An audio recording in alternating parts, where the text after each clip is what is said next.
tell the history of Fort Bedford, we'll start at the very beginning. To the public in 1958 for the centennial of Bedford celebration.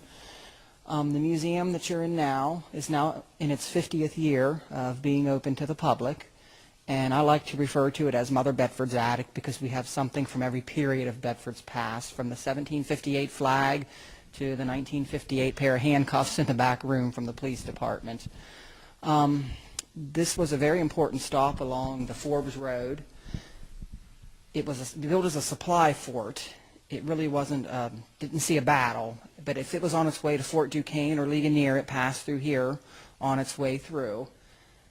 This was built in the summer of 1758. It took about 800 men, a little less than 3 months to build this fort, and sadly there's nothing left of it today except the foundations, which are now available to be viewed by the public behind the present museum.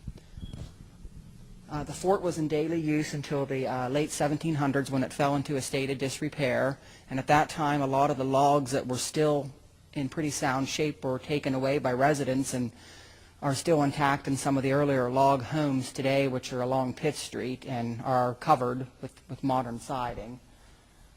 The fort had a causeway, which is really unique for a fort, and it went down a small slope to a stream where they would have a supply of fresh water at any given time, so if they were cut off by an attack, they would still have a way to get down there and get water.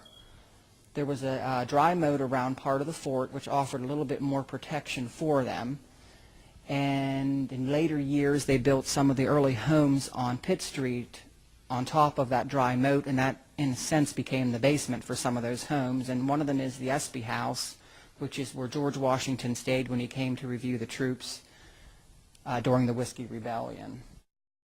We also are home to the original 1758 Fort Bedford flag, which is our greatest possession that we have here. And that is the original flag that was presented by the Duke of Bedford to the town of Bedford at that time. We also have a reproduction portrait of the Duke of Bedford hanging here too. We have Philip's Revolutionary War sword, which is another really good asset for the museum, and we have about 6 early Bedford County rifles from local makers, and even a few of the rifles have the old stock patterns with them, and they are by Border, Drake, Defabaugh, all the really well-known gunsmiths of Bedford. We also have a nice display of early surveyors' equipment. A lot of that dates from the mid-1700s to about 1850s, I would say. There's a wonderful Mendenhall compass from Lancaster, which is one of 3 that are in known existence at this time. We have a nice small exhibit of Bedford Springs artifacts, a ledger with James Buchanan's registration when he stayed at the hotel with his niece, Mrs. Lane. Andrew Curtin is also in there, and so is Simon Cameron. We have a lot of local Indian artifacts, arrowheads, mortars and pestles, shoes. About 3 cases are full of a lot of local artifacts and minerals and rocks. We have a recreated general store up on the 2nd level of the museum, complete with the original mailbox units, cracker boxes, ribbons. It's very authentic of what probably about an 1870s general store of the time would have looked like.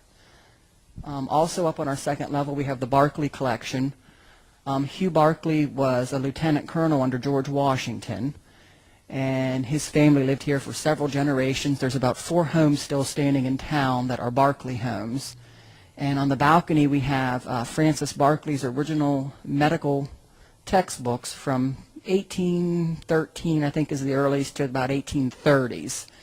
They're all still in the case. I have a lot of his clothing. I have Camilla Bonet Barclay's wedding dress from when she married the doctor, and it's still in its original 1823 wallpaper bandbox with the old Bedford Gazette inside, which is quite interesting when you take it off and read all the old things in there.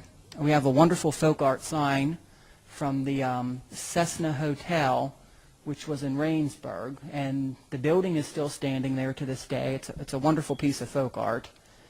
We have a lot of early little oil paintings that are signed and dated by Bedford County artists, and we have a vast array of early paper documentation, some going back as far as 1730s and 40s, a lot of them with wax seals, and we're still unpacking boxes that have been in storage for probably the last 50 years, haven't seen the light of day, and a lot of wonderful stuff is coming out of those boxes that rivals what we have on the museum floor right now.